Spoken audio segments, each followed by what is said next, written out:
Hey, what's up guys? Welcome back to our YouTube channel Snath Online Classes. Today once again I am Vidyasagar is present in front of class 9 to discuss subjects physics with all of you. So please like the channel, share and subscribe it. Now let us start the discussion. In this video I am going to discuss about the distance time graph. We will discuss this distance time graph in the following given condition. First condition is the case when the body is in the state of rest. So it is the case first. It is case first when the body is in the state of rest. Here I am going to discuss what is the distance time graph. So please first we justify that on the x-axis and y-axis. This is x-axis, this is y-axis, this is origin. Here we represent time in second, and here we represent distance. We represent distance in meter. Right, along the y-axis. Here suppose 1 second, 2 seconds, 3 seconds, 4 seconds, 5 seconds, 6 seconds, 7 seconds. 3, 4, 5, 6, 7. Here suppose 5 meter, 10 meter, 20 meter, 25 meter, 30 meter, 35 meter, 15, 20, 25, 30. So along the y-axis we denoted distance and along the x-axis we denoted time. Now suppose during first second the body is on the state of 15. So the body is here. After 2 seconds the body is here. After 3 seconds the body is here. After 4 seconds the body is here. After 5 seconds the body is here. What we are looking, there is no change in the position. The distance covered with respect to time, with the passage of time is 0. There is no movement at all. So this is the time distance time graph for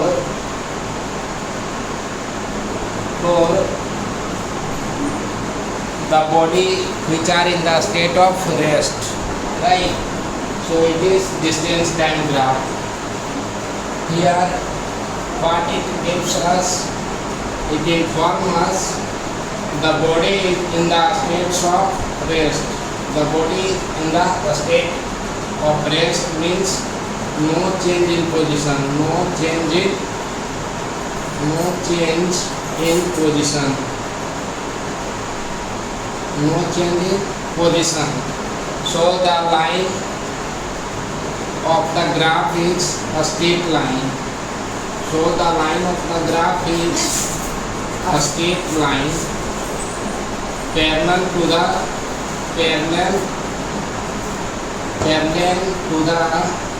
x-axis. उसके बाद if the line is parallel to the x-axis, it makes the angle 0 degree. So the slope is 0. So we can say that slope is 0.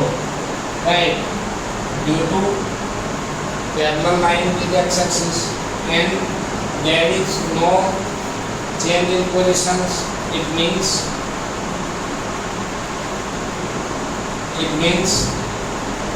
there is no motion.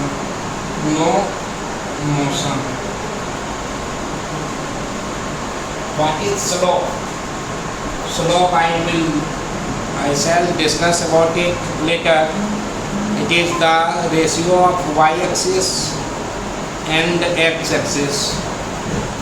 As for example, here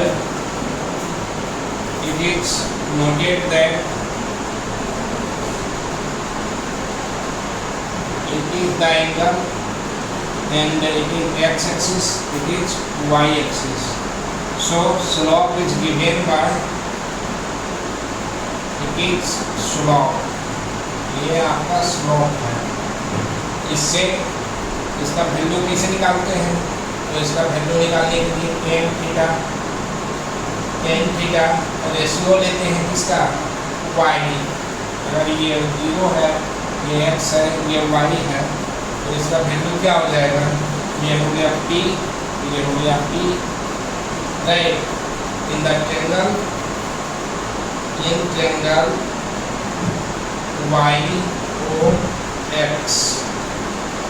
YOX, tan theta equal to YO by OX is equal to, if this distance is what, a small y, it is distance, and this is time, so the distance by time is gives slope, और यही हमारा क्या हो जाता है, speed हो जाता है, ठीक। the rate of change of positions with respect to time, how much distance traveled by a body in per unit time is called as a speed, right? So these are the representations. Here slope is 0. Why? Because the angle is 0 degree. Theta decreases, and suppose यहाँ से ये body है, ठीक,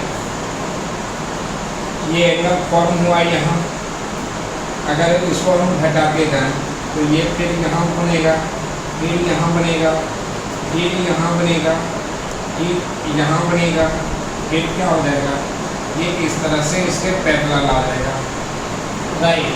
तो यहाँ पर ये angle कितना आ जाएगा, ऑलमोस्ट 0, तो एंगल यहाँ पर हो जाएगा 0 degree. Theta decreases to 0, decreases to 0 degree, समझे? इसलिए पैरेलल लाइन का स्लोप 0 हो जाता है। अंडरस्टूड? ये टाइम हमारा सेकेंड में है, समझे? तो इन सारी चीज़ों को आप ध्यान में रखेंगे। ये हमारा distance time graph for the body which is in the state of rest. कोई दिक्कत?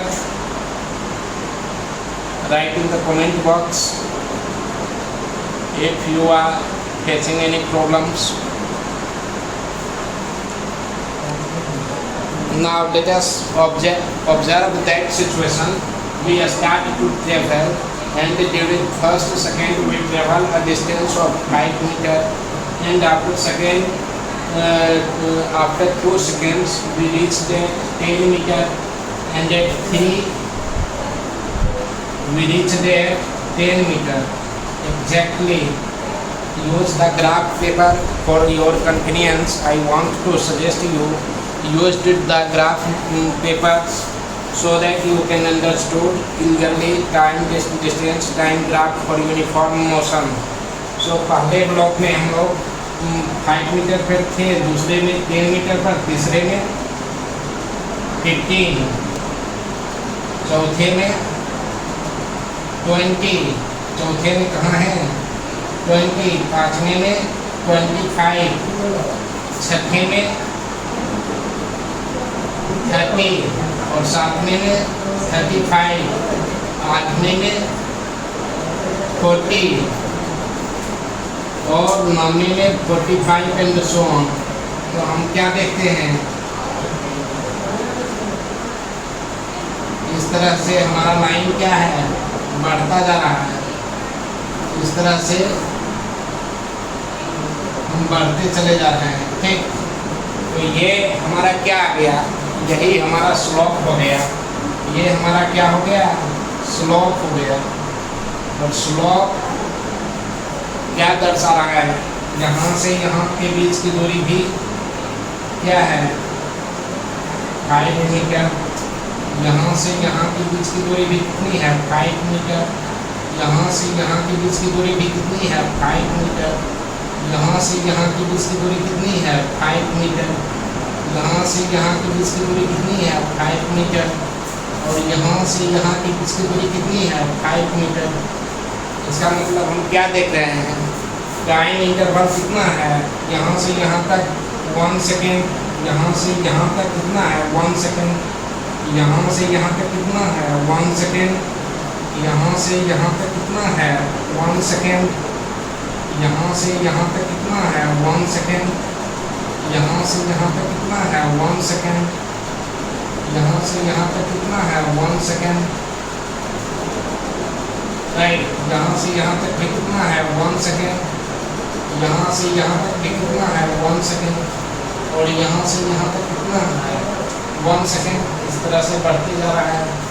तो हम क्या देख रहे हैं, प्रत्येक सेकेंड में हमारा तय की गई दूरी जो है वो 5 मीटर ही है। तो हम देख रहे हैं there is no change in the positions with the same interval of time. So this types of motion is called as uniform motion, and the graph for the uniform motion is like represented as here. So try to understand this. This is the graph. What it gives?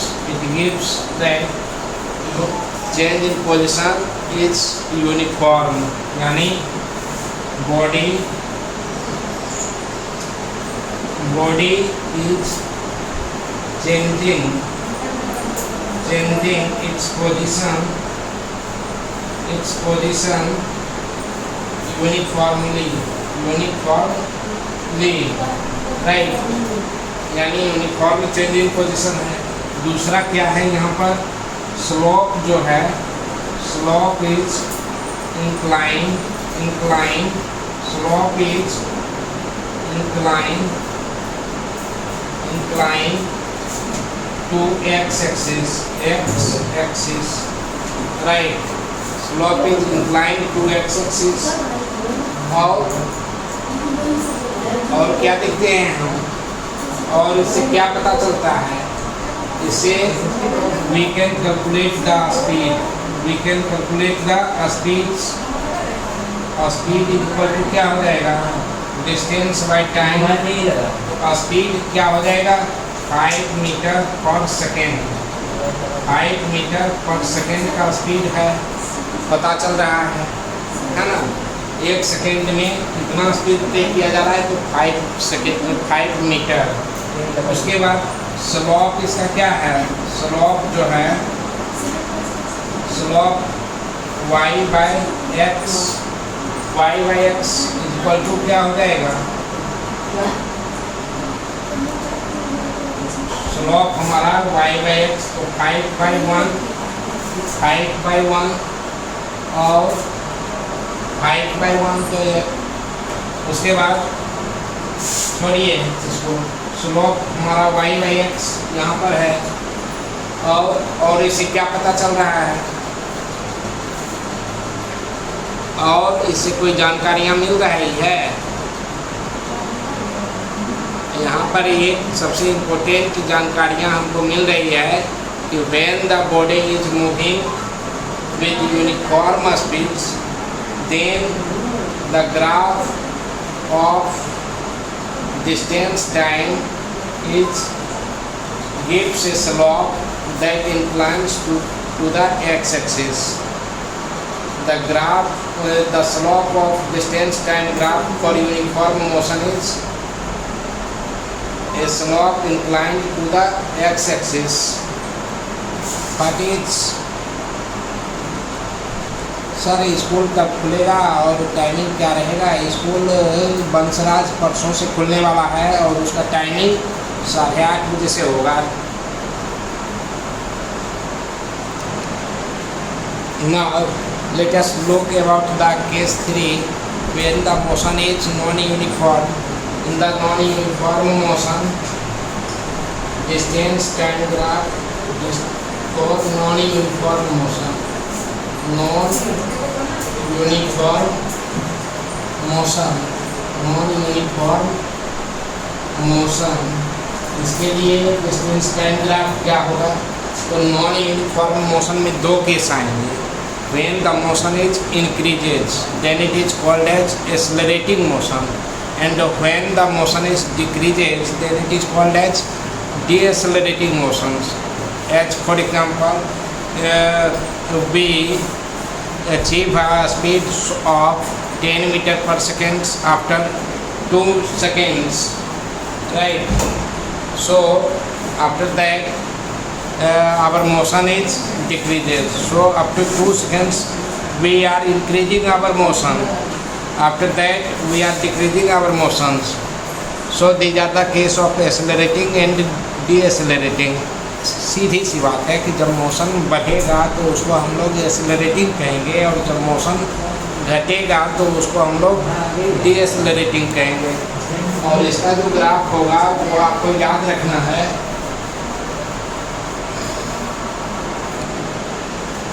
Accelerating के case में क्या होगा कि accelerating के case में हमारा motion जो होगा वो इस तरह का होगा।